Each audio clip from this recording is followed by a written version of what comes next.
What's up? What's up? What's up? Welcome to the All Around. I'm your gracious host, Dr. Anthony. Please tune in on Mondays at 6 p.m. for your entertainment purposes. We will hit current topics, old topics, and everything else in between. Be there or be square. Deuces, my loves.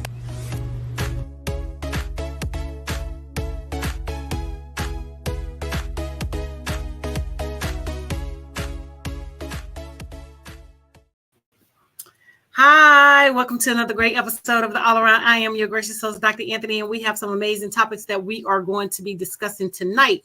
We have the beautiful Miss Ida Bullock in the house. She's running a few minutes late. She is logging in, and we also have producer Mark Lee that's here. So without any further ado, let's go ahead and bring out Mark, and we're going to wait on Ida to sign in and come on out. How are you? I'm doing good. It's a good day here in Durham, North Carolina. It's definitely some nice fall-like weather, and I'm enjoying the fall-like weather. This is a good time of the season when the weather is much more on the cooler side than the hot side. So I'm actually enjoying that, and we've actually got an event coming up that'll be dealing with, I think they even touched on New Orleans, but they talk about coastal growth and all of that. So we have a film festival that is it used to be held in February. Now it's held in March, but they show films during the course of the year. So tomorrow we'll be showing a film that is dealing with the kind of coastal growth and all along those lines. So that is something that's going on. We've also got to salute to a brother that was a major jazz legend here, and that'll be on Saturday. So Brother Youssef definitely trained a lot of our jazz people and all along those lines. So like I said, we're keeping busy, but the Silver Dollar Road documentary will be showing on Wednesday, and that's about the Rios family, which dedicated themselves to forging a sustainable existence upon their expansive parcel of land in coastal North Carolina. So that's the film that we'll be showing on Wednesday. And we do know that sometimes young folks are like, I don't want to do that hard work of fishing or farming or things along those lines. But hey, maybe they need to consider some of that generational wealth and use some of that generational wealth, because sometimes we get lazy and don't want to use the land that we have. I know that my family is fortunate that we have some acreage, and it is being passed from generation to generation. And some of that acreage even has timber, because timber can be a major money thing. And that's what I was going to teach you about, Dr. Anthony, because Andrea Iguodala, so if you follow sports, you know that he is a basketball player, has raised $200 million for his venture capital firm. So he's going to go out there along with his partner, Rudy Klein Thomas, and they have founded a group called Mastery Ventures in 2020, and now they've got a new group out there, and they're saying that they want to invest in entrepreneurs, software, fintech, and sports companies, and definitely looking at some partnerships in that lane. So I was just curious if you're going to be trying to get involved in getting some of their money, since they have money to give and all in that space, and they are venture capitalists. And I know that you do some work in the lanes of our technology spaces. So I was wondering, are you going to go after some of their money and maybe try to get into some of those pockets as well? Oh, definitely. Definitely. I'm going to start reaching out and trying to, hit people in the pockets for the nonprofit, for my 501c3. I just have not had an opportunity to sit down and actually draft the letter. And I need to do that. I just have so much going on. I have my children's book that's about to come out. I have my memoir that's about to come out. I have another children's book that I'm working on that's about to come out. Plus, I'm getting ready for national board certification. So I have like so much stuff that I have going on all at once. And I'm trying to, compartmentalize, compile it, and get it done so I can, chill this next year that's coming up. But, like I said, I have a lot of things that I'm working on that's coming down the pipe, and, just trying to get it done. So it's just, just prioritizing which, what goes to what goes to what, and who goes to who. Yeah, that makes a lot of sense. I know, speaking of things that are going on, and I mentioned movies, apparently there is a movie that's out there that is about Willie Gary. And we know that Willie Gary is a major lawyer. He did a lot with a number of cases, including the OJ case. And I'm trying to think of the name of that movie, but definitely it is out there. And I was just wondering if that is a movie that you have seen or even thought about seeing, because I do know that, I want to say it's on cable, but it's all about his life and all in that kind of space. But he is definitely a prominent attorney and has been for a a while and all in that space, but there is now a movie about his thing. It's called The Burial, and apparently Jamie Foxx is playing real life lawyer Willie Gary, who won that $500 million case in 1995. But Gary even has a cameo in the movie and uses it in marketing, and he's been dogged definitely by some controversy, and of course some people have had some ex-clients that have accused him of sexual misconduct and cheating them out of their money. But I'm thinking that this is more of the positive story of that particular case and all along those lines. But I was wondering, have you even thought about going to see the Burial movie, which is about Willie Gary and all in that space? Because definitely, like I said, Willie Gary is played by Jamie Foxx, and then Jermaine O'Keefe, who is the client, is played by Tommy Lee Jones. So I was wondering if this is a movie you consider going to see. Well, I was looking at it yesterday on. I want to say it's on Netflix as well. Netflix and Prime Movie. I just didn't get an opportunity to, like really look at anything. My TV normally stays on like Dateline or one of those crime TV shows, and I just let it play until it's something that I really want to watch. But I really do want to see The Burial. I think it's going to be an interesting movie. So yeah, that is one that I really, really want to see. Am I going to be able to do it in the immediacy? Probably not, because I have so much that I have going on right now that I have to, get taken care of and get done. Not only, with my personal life, with my mom, doing stuff at home and, things like that or whatever. So yeah, it's a lot.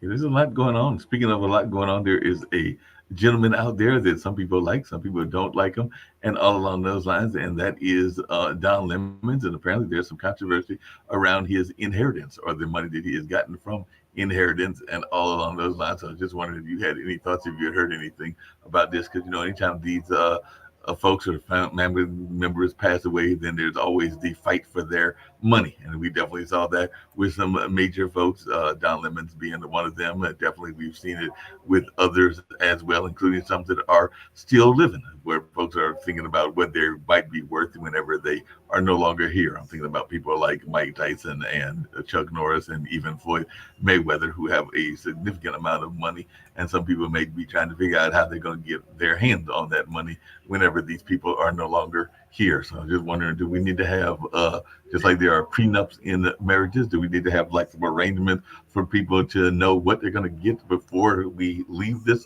world and everything? And I was wondering your thoughts around that, because maybe we got to have some arrangements for after we leave as well. Definitely. I mean, because it would be kind of asinine for people to think like, that a person is going to leave them something and you never had any dealings with them. You were never there. You never talked to them. You were never complimentary. You never did anything. And you expect me to leave you some of my money? That's not happening. So I definitely think people need to get their affairs in order before they pass. Always have a will. I know the way that I have myself set up right now, because I don't have a significant other at the moment, when I say significant other, I mean in the, eyes of the law of being married and legalized and, things like that or whatever, that all of my stuff will go to my mom, my sister, my nephews, the siblings and, things like that or whatever. So all of that stuff is in order and the affairs are in order. Now, if I get married, quite naturally, that will change because some of the stuff will go to my spouse if I go first or, vice versa. But I definitely think that people need to get their affairs in order so people are not, arguing over who gets what and who did what and this, that, and other. Because, if you didn't show up and you wasn't there for the person, you shouldn't be hooping and hollering and crying and things like that. And, trying to say that you have a right to that person's money. You don't have a right to anything because you were never there. You didn't do what you were supposed to do. My thing is, like people always say, you give people their flowers while they're here on earth. And I mean, I make sure that I do that for, people that I care about, my mom, my dad, people that's in my life that I'm close to. And, that way they know that, hey, this is something that is, that's ongoing. It's not just at Christmas. It's not just at birthdays. It's all the time. But in the event, if I do die, you still will get something because I know that, who was there for me, who rode with me, who was, ride or die. and things like that. And a lot of oftentimes in the Black community, the relatives are left to go through your affairs because you just didn't have a will. You just didn't leave your affairs in order. You didn't put your things in order, but prior to passing away. And getting your affairs in order does not mean that you're going to die today or tomorrow. It just means that your stuff is in order and you want your stuff a certain way. And I mean, because I've been thinking about I have that part in order, but how I want my funeral service, what type of casket I want, where I want to be buried. I'm, thinking about all of that, because all of that is going to come into play. So I want to have all of that, mapped out prior to even, going into like retirement and things, because we have to people have to understand, we have to look at those things and we have to put those things into perspective, because it is a part of life. Death is inevitable. We're not going to live forever. Now God did promise us 70 years, but I mean, if we even get past that or whatever, that's No, still that's a very blessing. true. you know Hey, Dr. Anthony, I think I mentioned it to you before and everything, but there is a futurist out there. I think his name is Ray Coswell or something like that. But he is saying that if we can only make it to 2030, we can all have immortality. Now, you might wind up being a Borg or something like that, but he is saying that all we got to do is hold on until 2030. And apparently, he's had some success in some of his predictions, but he's also had some epic fails. But apparently, he does have a high success rate, like something like 85, 90% success rate with some of the things that he has predicted. But I don't know that everybody wants to live forever, and definitely want to be with your friends and family, and some of them may leave before we leave. But maybe there's this notion that at 2030 we're all going to have this notion of immortality. I don't know that we should be trying to play God and all in that space. But what is your thoughts? Because when I read that, I was going like, yeah, that sounds good in theory, but do we all want to live to be 500, 600, 1,000, whatever that means and everything? And if it's immortality, then you're just here forever and everything. So what is your thoughts around that? Because when I read that, I was going like, well, one, it doesn't sound realistic, but they do claim that it's this 2023. So if we can make it 7 more years, but at this rate with the world going the way it is, the world might not make it 7 more years. But what is your thoughts on that notion? Well, I mean, they have always been trying to come up with, different ways to live forever. And that to me is just far-fetched, because no one can live forever. There is not, no immortality, especially in this life, in this world. Maybe in the first world, in the Bible days, you had people living for, like those hundreds of years, but in this world, that's not going to happen. And, you have people that's selling people these, fantasy thoughts and these fantasy dreams. Oh, if I get to the fountain of youth, I'm going to live forever. I'm going to be young forever. I'm going to do this. I'm going to do that. But at the end of the day, when God says your time is up, your time is up. Nobody knows the time. Nobody knows the day. Nobody knows the hour. Nobody knows the second. Nobody knows the minute. All I say is, when your time is up, make sure that you have your affairs in order. Make sure that you've done what you're supposed to do. Make sure that, you live a good life, and, you were kind to people. You were nice to people. You wasn't mean. You wasn't hypocrite. You wasn't racist. You wasn't this. You wasn't that. You did what you were supposed to do, here on earth. Because my thing is with a whole lot of people, I know God and I profess this, and I'm a person of the church, but you don't even speak to people on the street. You don't even have a relationship with your neighbor, but you're trying to say that you're holier than thou, and you're a prophetess or a prophet, and you're this and you're that. But my thing is, just get yourself in order. Speaking of which, and by speaking of getting ourselves in order, I do see Nothing that to Miss nobody. Ida has joined us, and all around us. So Miss Ida has joined us. I'm glad she joined us at this particular moment, because we did say we were going to get into this notion of race relations and all of that. And there was a particular lady that is talking about race and all in that space, that being Idiana Menzel, and she explained her interracial aspect of her marriage with Taye Diggs impacted the split. So Oh, I'm going to play this video and see what y'all have to say about this, because she was saying that she shared the interracial aspect of her relationship, and then she said that played a major role in their breakup. So we're going to do a shared screen, hear what she's got to say, and then we'll hear y'all's comments about this as well, because she's always got these conversations going on, and we were just saying earlier that we might get into a discussion around race and relations and all of that space. I know it's one of Dr. Anthony's favorite conversations, and all in that way. So right now we're going to bring this up and see what she has to say about the interracial aspect of her relationship and all along those lines. So let's check out this interview. The Tony Award-winning performer known from Rent, Wicked, and Frozen stopped by our New York City studio to chat about Drama Queen, her new dance music album. But first, she entertained a rather benign question. How do you pronounce your name? Idina Menzel. Here's why I'm asking. It has nothing to do with Travolta. It does. I was at 54 Below. Adam Pascal's there, and he definitely said your name in a different way. Everyone that grew up with me on Long Island always called me Idina. If somebody is on the street and I hear my name and they say Idina, I know that they're from my childhood. I didn't really like that pronunciation, but I never had the confidence to say, no, I'd like you to say my name like that.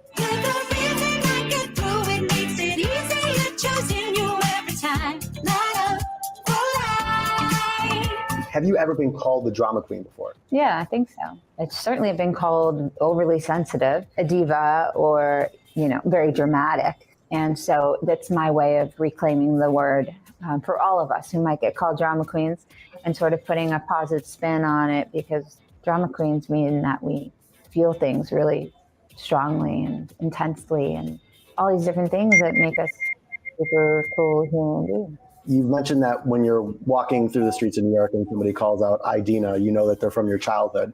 I'm curious, when you do walk through New York, though, what do people recognize you for? What do they say? Well, I guess different things, which is really nice to say. Depends on how old they are. It depends on sort of what, when I first came into their lives, whether it be from Rent or those kids that were in Rent now are married and maybe have some kids too. And that's one of the things I'm most proud of in my career, is being able to sort of grow and evolve with my audience, and that the projects feel right for me as a woman at my age and with my life experience, but also can really resonate with people's kids or LGBTQ plus audience or all of that. So I feel like that's really a gift for me. I was going to get to the quote of somebody that was in that particular clip, but actually what she said as well was that there were complicated reasons for her split with Diggs after 10 years of marriage. She said the things that came into play more, I would say, and Ty has talked about it here too, is the interracial aspect of it. So she definitely mentioned this fact of their interracial relationship to a big weekend of new music. They was on the cover of Essence and Ebony by all of those black girls, and I think he had it on. Yeah, lots of new releases to cover. We start with Jungle, who, of course, you also know as a disappointment in the community with him because he was married to a little white Jewish girl and all of that. So what is your answer to her when she's saying that folks are calling her out because of their differences? Because she said that in the theater community, differences in race, ethnicity, and sexual orientation didn't impact relationships, but said things changed when they left that bubble. So I took that on too. That was stuff we had to deal with. Menzel shared it was less about being successful and more about that stuff. So does she have a valid point, or do you think that that's a bunch of BS from her standpoint? Can you take that off? Yeah, I'm sorry. Yeah, thank you. First of all, you already know what you're getting into when you are in an interracial relationship. You know what I'm saying? This is nothing new. This is nothing new under the sun. You already know you was dating a black man and things like that or whatever. But Taye Diggs, I'm gonna jump on his bandwagon because he originally used to talk about black women and not really supporting black women and things like that or whatever. But then when he got, when he got divorced, he was like, trying to jump back on the bandwagon of, having a black woman and things like that. But we was like, let somebody else do it because you was already over there. So, continue to be over there or whatever. But he thought that he was going to garner the same support by having her from black women. Black women are not really into, black men with white women. We understand that you love who you love and all that stuff. We get all that. But at the end of the day, we don't have to support you when you love who you love, because you have shown who you love, you know. So he tried to change his tune up after the relationship and after the divorce and things like that or whatever, but he never really got back onto the bandwagon with the Black women, because Black women prior to him, to me, you know, getting with her and being married and having a kid and all that stuff, prior to all of that, Black women was really on his tip when he played in Stella Got Her Groove back, and when, you know, Angela Bassett, you know, was you know, like vouching for him, but then he got the big head and want to, you know, start talking crazy about Black women, so we had to shoot him down a notch or two, just like with the gentleman,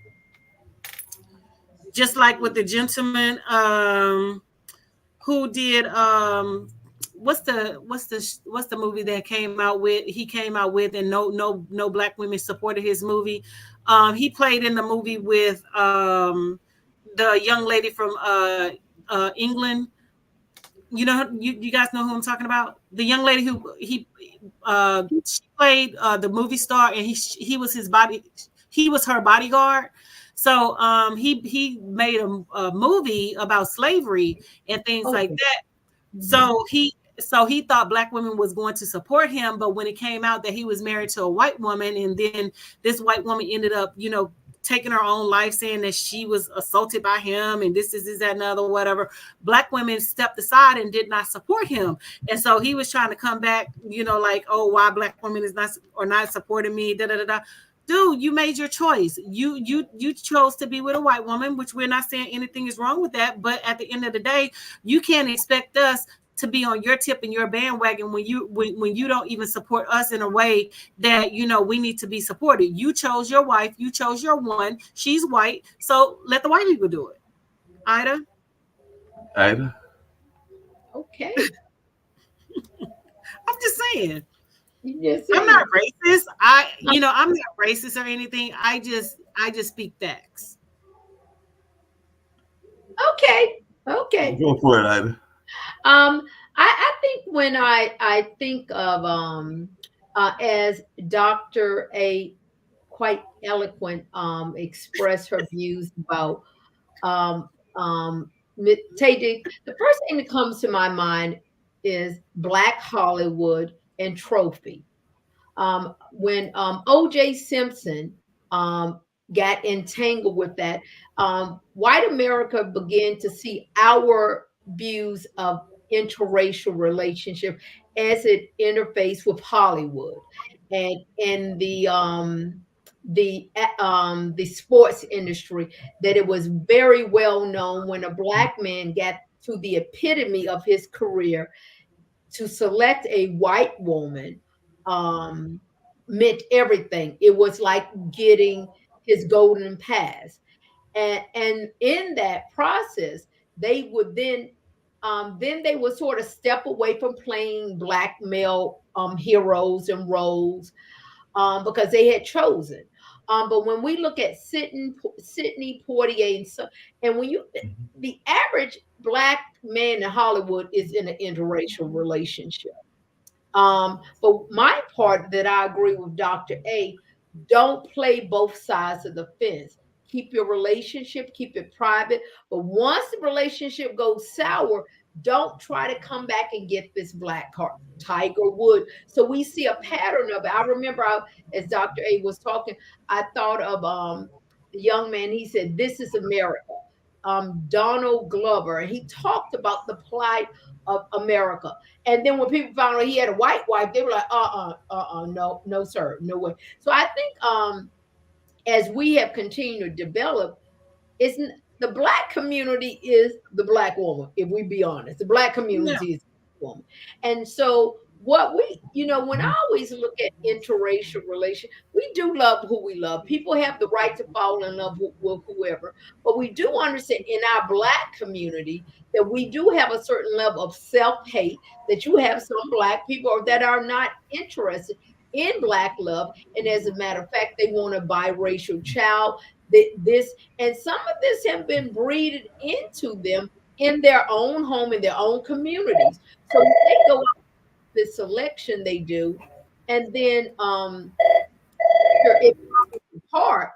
Then they go, woe is me. I was always into the sister. No, sir. Name one black person you date. We look at Kanye West, and we look at the problem with how we are discarded like old milk and dishes once you get to a certain accolade. I'm trying to get my light right. Huh? My light, because it has me like looking crazy. You are brighter than light. You are not about to blend in. Thank God for coloring your hair, because you already blend all the way in. And like I said, to me, I'm not married, and I have seen some of my friends that are married, interracial, or in the Black community. And my thing, keep your relationship private.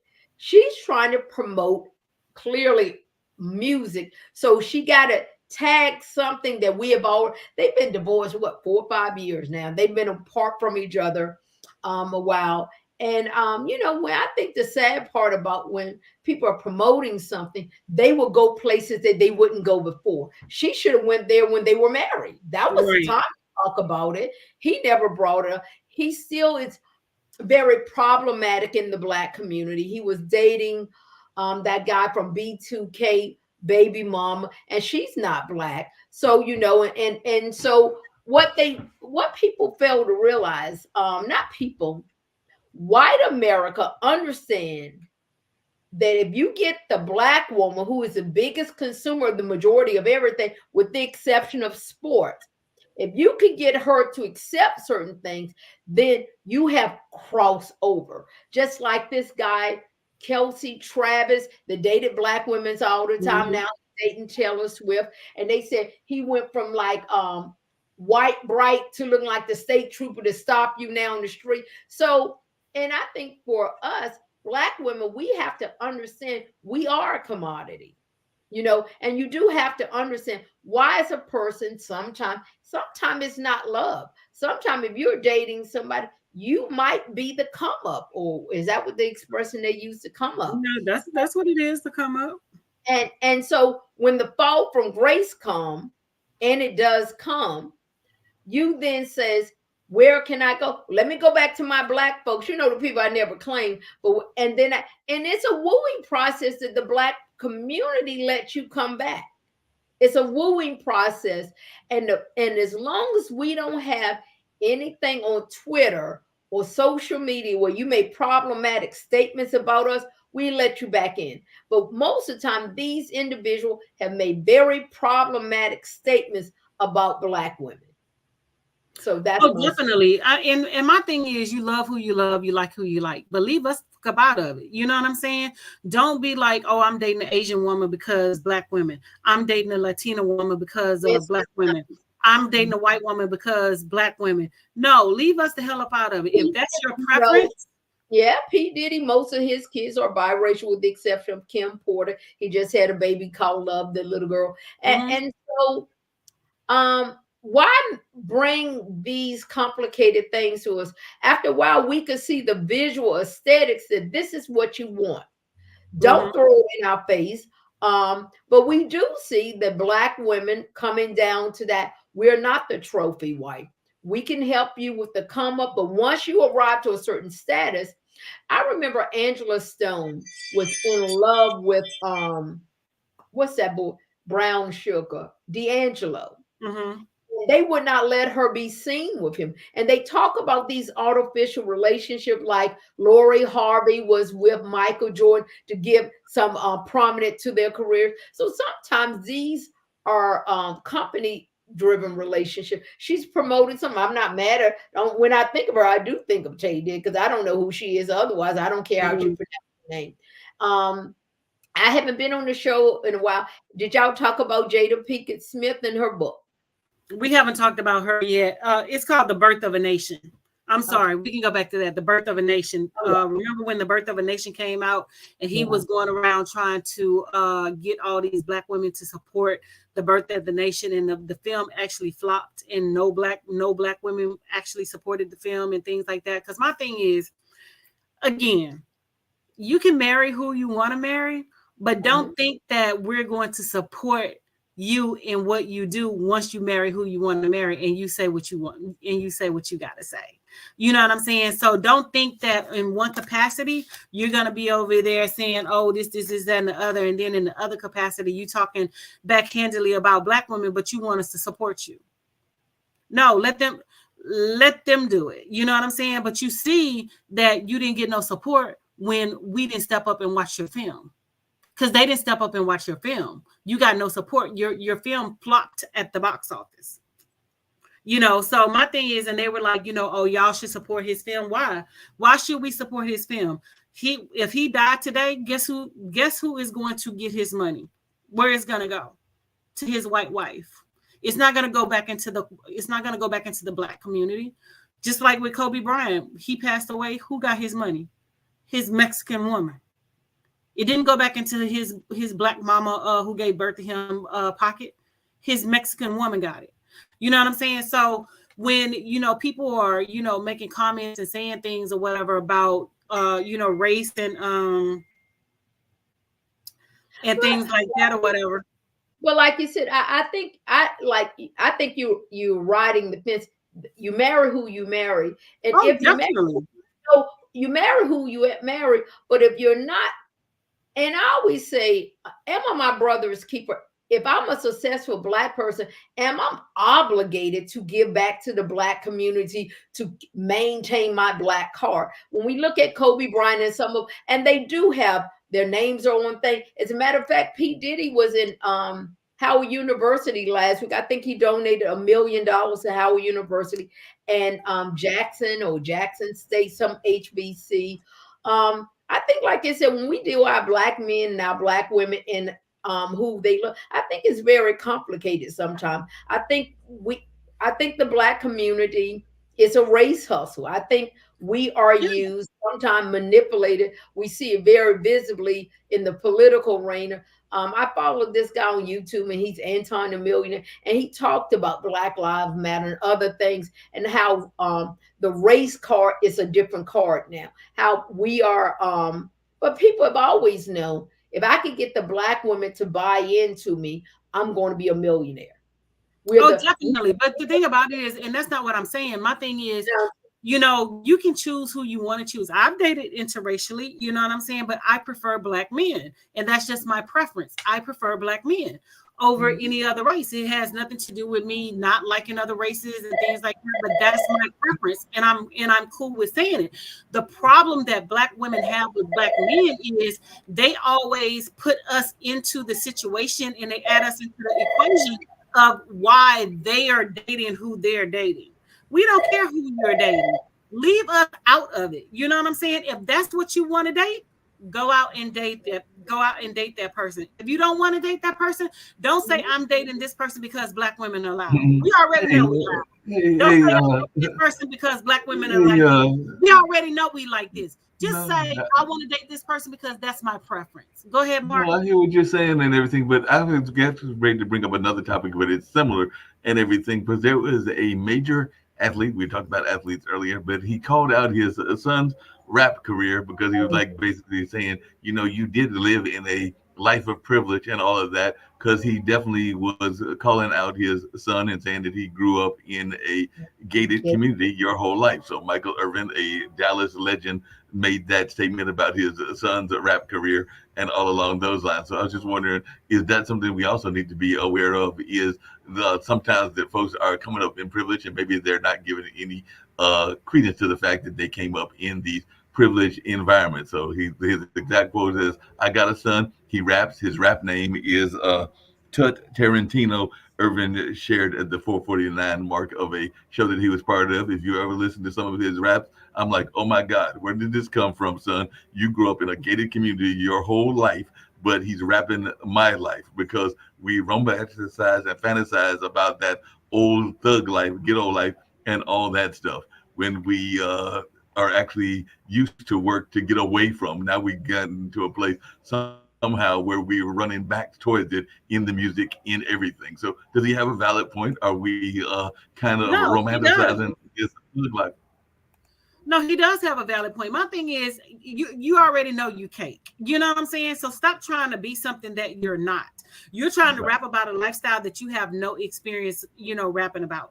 You're trying to rap about experiences that you can only see on TV. You have no experiences, doing that. The people that have rapped about this, they actually live this experience. This is their lived experience. Just like with the blues, blues is a lived experience by Black people. Now white people want to come in and confiscate the blues. The blues was, Black people singing about their hard time. That's why it's called the blues.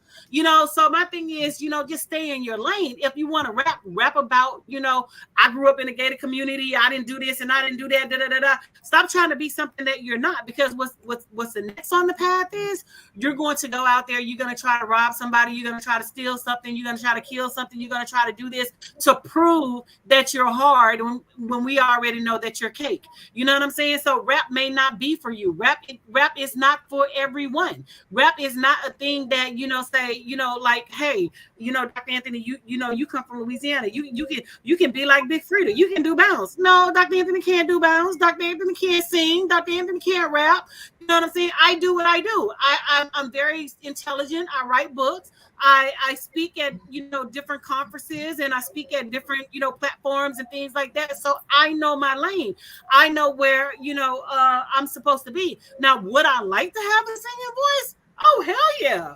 I would love to have a singing voice. I would love to be able to get on here and be able to drop a note or two. Now, can my siblings do it? Yes, my siblings can sing. Can my siblings play piano, drums, and all that stuff? Yes, my siblings can do all that. Can I do it? Hell no. So I'm going to stay in my lane, and I'm going to do what I do. So he has a valid point with his son. You lived a life of privilege. You don't know nothing about this. Stay in your lane, dude. Just like, what's his name? Migos. Migos didn't come from hard down ghetto Atlanta. Migos came from the suburbs. You know what I'm saying? Wasn't that the one that got shot? What's his name? The one that got shot? Isn't that the one, Migos? No, I think it was. I can't remember his name, but everything. But I mean, that's kind of the conversation that existed. The one with Offset. The one with Offset. Aren't they the Migos? I don't think that was the one that got shot, though. No. I'm just saying the one that got shot. He came from a suburb. My point is, you over here talking hood shit, but you a suburb dude. You know what I'm saying? When you talk hood shit, you got to be able to back up hood shit.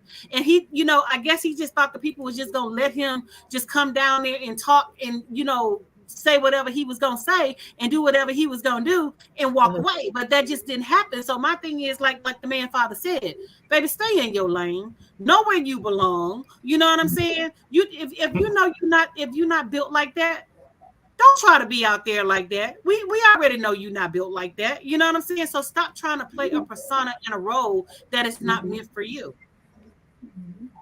But I'd love to hear your thoughts about that. But there's been a couple people that played that role. I definitely think some of the people, like Ice-T, I think came from the hood and definitely was from the hood. I'm not sure about the other Ice and all along those lines. So there have definitely been some Ice folks and some rappers that definitely, as you just said, Dr. Anthony, came from the suburbs or in some cases even the country lanes and all in that space. But then they were trying to present this persona that was not true to their reality and everything. And like you said, you can get in your trouble in that space because, I guarantee you that some of those songs that they're singing about being Crips and Bloods, if they go into actual Crips and Bloods territory, they probably won't last that long, maybe about 5 seconds, if that and everything. But what's your take on this, Ida?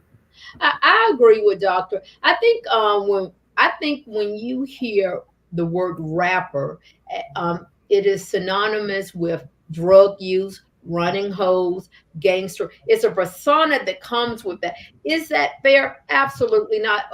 I think of and you think of some rappers that were wealthy. Like Will Smith was not broke, so he played the lane that served him well. I think when recently I was watching an article in which T.I. and Tiny Daughter said that he won't even living in the house with them. He lived with his grandmother. She raised him. And, so he understands. And I think for the average Black American or someone that came from humble beginning, it's an offense to a person that was raised in wealth to now I want to project poverty. When people use rap to get out of that. When you look at famous rapper Biggie Small, Tupac, Once they got to a certain accolade, basketball players want to be rappers and rappers want to be basketball players. But at some point, once they realize those zeros are going to keep coming, they then have to move somewhere else. But I think for very wealthy kids, that their parents are multimillionaire, they have nowhere to land. When we talk about Blue Ivy, her parents are the richest Black people probably in the world. She has no other choice but to follow down that lane somehow. Her parents have to make way for her. When we think of the Kardashian, we think of Kanye and Kim. I think they're to the disadvantage because could you imagine you're just so wealthy, you have no skill set. You have no skill set. You're known by your mother or father, but you're not smart enough to get a degree. You don't want to go to school. So then all they have is a social media follow. And it's funny, his father loved him enough to say, you don't want to go down that lane. Because like you said, I read an article when Pals, P-I-L-E, he was rapping and he was talking about gangster. He ended up going in an area and Jay-Z said, you don't want this smoke. And they had to move him. They said, do you understand? The majority of rappers' music is listened to by the urban community, the hood, gangster. So when you start talking about colors and stuff, you're telling them, what's that one, 6ix9ine or 6ix9ine or Nicky? Yeah, that white guy. You see how that became, and he took on that persona. Then he had to go and get in a witness protection plan. But I think on some level, I feel sorry for them because they're so wealthy. Yeah. They have but they listen to the same music that we listen to. So they have nowhere to go. But the thing about it is you can listen to the same music. I listen to gangster rap. I love gangster rap, to be honest with you. You know what I'm saying? I grew up on Tupac and Too Short and, all that stuff. But at the end of the day, I know where to stay in my lane. And that's what people are saying. You need to stay in your lane. Gangster rap is lived experiences. These people lived these experiences. And you over here trying to cosplay somebody in the gangster rap, you're going to get what you don't want. You know what I'm saying? You're going to get somebody running up on you. You're going to get somebody, doing something, saying something, and you're not prepared for it because you sat down and wrote some lyrics in a notebook. You think you gangster now? You think you G? You not bitch made? No, you're bitch made still. But, you have to stay in and you have to know your place. You have to know your lane. So you can be a rapper, but you don't have to be a gangster rapper. Will Smith was a rapper, but he wasn't a gangster rapper. He rapped about his life experiences, his lived experiences. He grew up in Philadelphia. His mama said he got in trouble. He rapped about that. And then guess what? She sent him to go live with his aunt and uncle in a better part so he would not go down that trajectory. So he rapped about his lived experiences. And so you can be a rapper, son. Just rap about your lived experience. Rap about you being bored in your four walls, sitting behind a gated community. Not that you are a gangster rapper and you grew up in the hood and you grew up in poverty, because that's something that you cannot relate to. That's something that you don't know. That's something that, that's a lived experience and it's not your lived experience. So, and that's why I tell people all the time, you have to stay in your lane and you have to know your niche. You have to know, what is, vibing for you. Because again, my siblings can sing. Can Dr. Anthony sing? Hell no. I sound like a sick cat. Would I love to sing? Do I like to sing? Yeah, but I don't sound good at it. So do you think I'm going to go out here and be like, oh, I'm the next Whitney Houston and get out there and I'm sounding like I'm shrieking and I'm howling at the moon and this, that, and the other. And I'm embarrassing myself because I already know I can't sing. I already know I can't sing. No, I can't sing either. So I can relate to you, Dr. Anthony. No, I'm just saying, you stay in your lane. Yeah, exactly. But speaking of can't sing and singing in your lanes, I was going to mention, I was trying to find the information. Apparently, Stanford University, I think it was Stanford, has finally come up with an African-American studies thing and all along those lines. So is this something that we should be priding? Because I do see that they are finally having an African-American studies department, and it took them forever to get it and all along those lines. So that was something else that I was seeing in the news, and you're going to love this one and everything in that space. But apparently researchers are finding that there has been racial disparity in school closing. So you're an educator. No. Are they do something? Because they said that each year about 2% of U.S. public schools permanently close their doors, a trend that has translated in recent years to roughly 1,000 school closures annually. Budgetary constraints or low academic performances are typically cited as justifications, but advocates have argued that these decisions unfairly target communities of color, particularly schools with large shares of African American students. So do they have a valid point, or is that just some statistics being maneuvered to get a message out there and everything? Or is No, this they do have a valid point, because if you take a look at since I live in DC, let's take DC for example. If you take a look at DC, Baltimore, New Orleans, places with high African American populations and things like that, Chicago, for example, a lot of the public schools were closed down because they said that they were low performing and things like that. But they have a right to be low performing. When you don't put the money into the programs and fund the schools like they're supposed to be funded, they are going to close because they're not getting the same resources as the white schools. And I mean, I do understand that it goes by property taxes, but at the same time, the school system should also give extra resources for those children in low income, poverty stricken areas. So no, they are actually on target, on point about them closing down schools. And then you have to understand too that there's a big push with charter schools. A lot of people want charter schools, so you have to follow the money.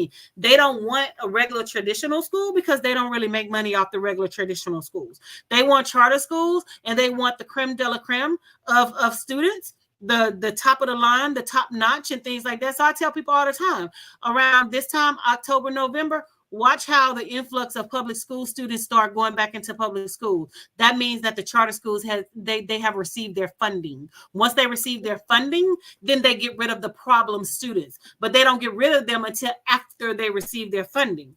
And so, because I was having a conversation with a friend and he was like, Dr. Anthony, why don't you go work for charter school? I was like, why would I give up my public job with a union and that, people that can fight for me to go work for a charter school, and they can hire me today and come fire me the next day? I was like, there's no protection over there. I would not go to a charter school unless, I've retired and I got sufficient income coming in that can sustain me. And I don't really need that money to keep my lifestyle going and things like that. That's the only way that I would go to a charter school. I was offered a assistant principal position at a charter school, and I told them no. I was like, there's no job security there at a charter school, because the owner can come in, because these are private owned schools. These are not public schools. They're private owned. The owner can come in. They don't like you, they can get rid of you. They don't like what you're wearing, they can get rid of you. In a public school, it's like almost an act of Congress to get rid of an educator. So no, so I tell people all the time, follow the money. So yes, they are,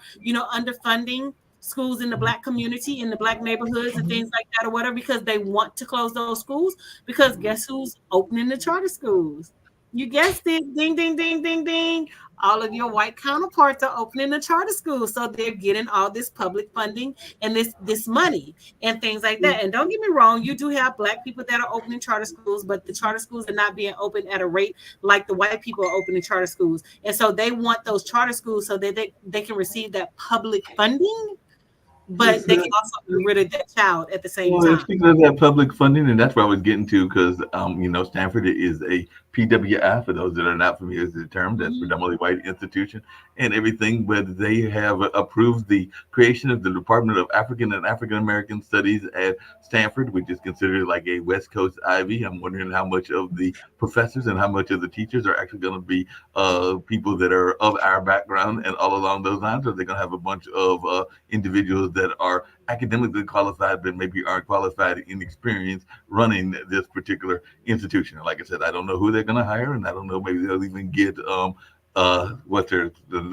lady that did the 1619 project to come to their university and to help with this creation and all along those lines. But is that going to be the case, or is this just a case of, as we were talking about earlier, other people using our name and exploiting our name as well? Because like I said, it just got approved and it will be opening officially in January of 2024. And they announced that this week from their School of Humanities and science. So what is both your thoughts, Dr. Anthony, about this? Because like I said, as far as I'm concerned, Stanford is a West Coast Ivy and all along those lines. So they have said it took them forever. It's 2023. Y'all And just don't now get me get wrong, I love Stanford because one of my favorite persons is a professor at Stanford, Albert Bandura. I emailed him to get permission to use his survey for my study because I did my study on teacher self-efficacy and things like that. So I used that as my statistical model when I was writing my dissertation. Don't get me wrong, I love Stanford, but at the end of the day, it is Stanford.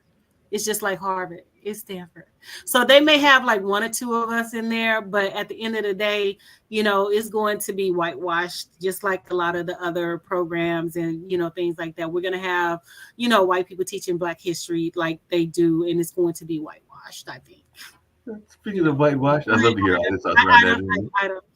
Yep, Ida. Well, I Googled it, and they do have their staff, and all of them are Black. Okay. That is going to be over the program. Yeah, well, you know, we have to say progress is slow, progress is painful. And they're saying that this started from the student protests and activism, that the student were the initiator of getting this. And maybe Stanford is trying to get some level of minority. I don't know what percentage of graduates, minority graduates from there. And like you said, we do know a few. But like I said, we got to start somewhere, you know. You got like I said, and like I said, I pulled up the staff and the team, and it's they're all Black. Dreadlocks and all Africa, you know. So, like, and I'm not saying that they're not going to hire them because you know they in a lot of prominent schools there are Black people that are leading departments. You know what I'm saying is, you know, eventually they're going to be phased out because the Black people are going to say something that they don't like. I mean, I was reading somewhere not long ago there was a Black professor who said something and the students started boycotting his class and things like that. So you know, along with African American studies and African American, you know, things, you have to have conversations around African American vernacular, African American thought processes, because we don't think like white people. We don't. We think on a whole different level. We think on a whole different scale. So when you're in these classes and when you're in these spaces, you can't go in there thinking, "Oh, I'm a white person. I'm this. I'm privileged. I'm that." And then you can't go in there with the attitude of, "Oh, I'm clenching my pearls because this was said." You're in a space that is talking about African American studies, African American history. So you're going to hear things that is not the norm of what you would hear on a day-to-day basis. So it's, you know, you advocated for this program, but are you really wanting the program? I mean, Henry Louis Gates, you know, he's synonymous for, you know, his stuff on, you know, Black people and their ancestry and things like that or whatever, but he's still at Harvard and he's still getting stopped by the police when he goes into his house. So, I mean, you know, it's just different things and different aspects of it. Yes, you're advocating for these programs, but are you really, really wanting these programs? Hey, speaking of advocating, and that's the other thing that I was going to get to, and this could be a whole nother show in and of itself and everything, but maybe we'll get into this some on next week and everything. But I'm hearing a lot of people that are giving grief to another group of people that is poor, and it definitely is people of color, as we like to use that term, and everything. If they just want their own independence, they want their own land and a number of other things. And I do think that there are racist members of the Jewish community, just like there are racist members of other communities as well. But I'm hearing a lot of people that are strictly attacking the Palestinians. And I will not say that Hamas was right in what they did, but I also understand that if you are oppressed and dealing with those oppressions, that sometimes you will lash out. And we've seen that historically and all along those lines. But I'd love to hear your thoughts around this, because I do know that sometimes it even distracts from our conversations around the inequalities that exist here. So should we as African Americans be concerned about Palestine wanting a land of its own, or is this something that we can even be dealing with, or should we be identifying with people that are of color as well? So what is your thoughts, Dr. Anthony and Ida? Yeah. Like I said, I definitely Go Ida, because you know I'm gonna make you clench your pearls. Go Ida.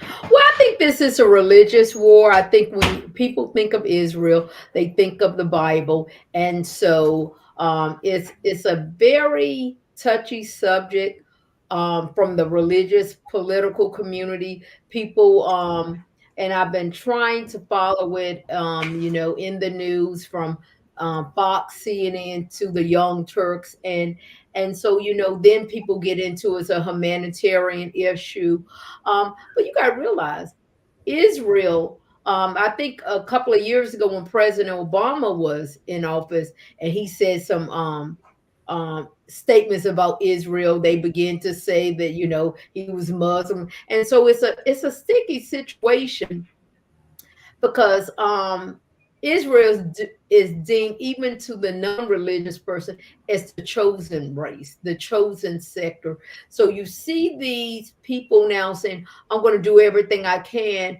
to defend my country." Then you got America, who is not the powerhouse that we think they are, always coming to the rescue, similar to what the Ukraine. And what we're concerned, we don't want to get another Afghanistan situation. Once again, we're pumping money into another country for a war that is not ours.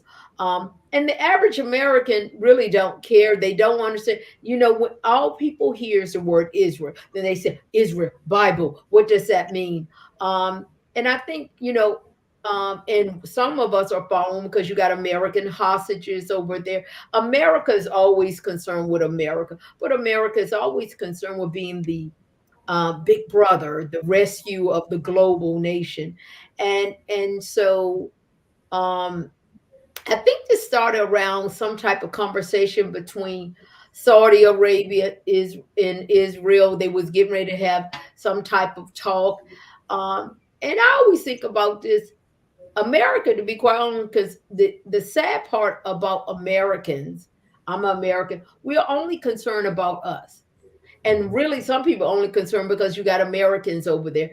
I heard some Palestinians or whatever, how, and they was on there saying awful things about President Biden. And so you begin to try to look at it from, how can I observe this in an unbiased thing? And I think most Americans, when we can't assimilate or comprehend something, we default to our religion, we default to certain things, or we just say, hey, I don't understand enough. As long as it doesn't happen on American soil. But I can say, as a veteran, I don't want this to turn into another Afghanistan for years and years of something that the average American don't understand what they're seeing on TV. No, But they I definitely, understand. So go yeah, I ahead. definitely agree with you on that and everything. And there is a paradox that exists as well, and I've mentioned it on one of our other shows as well. I know we're winding down. I'd love to hear Dr. Anthony's thoughts about this, but there has been a number of conversations for years, particularly in the civil rights movement, about how much of the Jewish community controls our media, whether that's Hollywood or whether that's a number of other medias as well. So for them to kind of have this attitude that they're thinking that the media is attacking them, I'm going like, wait a minute, aren't you the ones that own most of these media outlets? So are you attacking yourself? So, and like I said, it almost to me sounds like a paradox. And maybe I'm disputing it and everything, but do you think that there's a little bit of a paradox there as well? We seen that with Nick Cannon. We seen the power of the Jewish community when they got Nick Cannon fired for every job he had for 40 years. We seen, and it is always the whisper that the Jewish community runs America, the Catholic community. So, and America was built off some level of religion. And so you go on, let me go and get my invisible pearls, Dr. A, because I'm sure you're getting ready to go left. Well, I mean, I don't like nobody, so it really don't matter. I don't like black, I don't like white, I don't like Jewish, I don't like Asian, I don't like nobody. So they all fit in the same boat to me or whatever. But, my thing is, I just think we need to stay up out of those foreign wars and things of that nature, because at the end of the day, you're still racist towards black people. So I don't want my black dollar supporting you. regardless of you poor, indifferent, rich, or whatever, Palestinian, Israeli, Hamas, whatever, you're still racist towards my people. When you still have slaves up from Africa, you're still racist towards my people, because I came from those people. I came from that person. I came from that was my lineage. So I don't want my black dollars, my black tax dollars going nowhere over there to it. You know what I'm saying? So whatever they do is what they do. And like I said, and like I said before, this is a religious war. This war predates, you know, all of us. This war predates, you know, the people before us.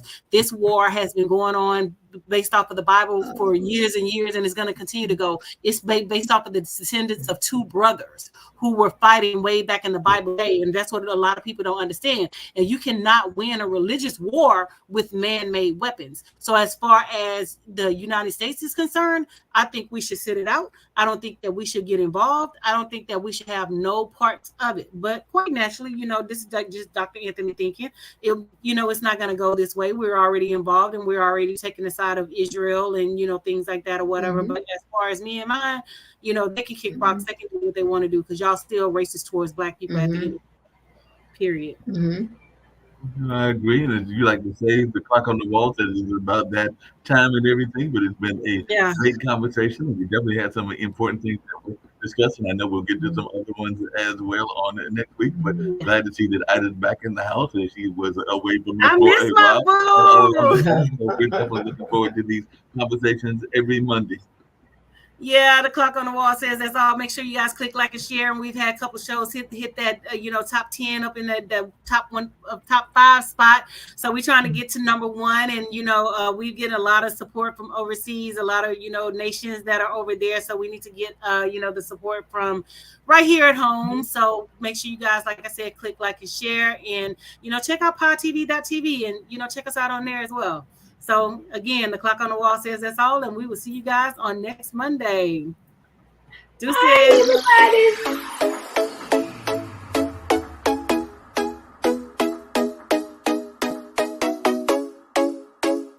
What's up? What's up? What's up? Welcome to the All Around.